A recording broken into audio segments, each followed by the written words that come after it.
Pane nhenda ndakaubatira pana pamuri yeZimbabwe tichiona mutungamiri wemain opposition munyika yeZimbabwe Advocate Nelson Chamisa anouya achiatakiwa aiwa nevakomana vachitaura zvimwe vataura mamwe mashoko ekuti aiwa mukomana uyu ari involved mumadeals eZANU-PF.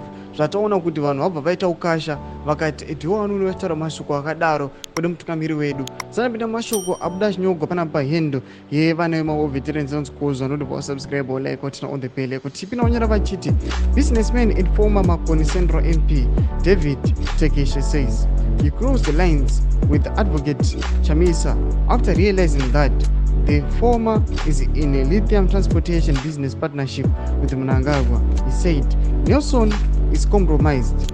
He is a puppet of the CIO system and he is playing games for money. Ndo mashoko atiri kuona vakaratira mashoko akadai kubvapotsa mapictures amuri kuona ya Nelson Chamisa neye the Central MP. Atiri kuona aiwa panapa ari kuuya aida kubvisa mahopes pane vagari venyika yeZimbabwe, vanhu vanoziva kuti aiwa ndo vakabatwa naNelson Chamisa uchiti Nelson Chamisa ndiyega mutungamiri watakaona kuti aiwa haazi mutungamiri wemapockets, haazi munhu anofarira mari kana kuti anonzi pangonhuhwirira mari kana dizili otomanyira ipapo.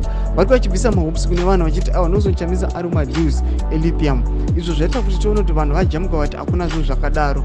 We don't entitle those actions kune legitimate leader wedu. Tudze mafungiro enyu muri kudii pamusoro pemashoko awa. Inangome section yedu musaka no subscribe like turn on the bell icon.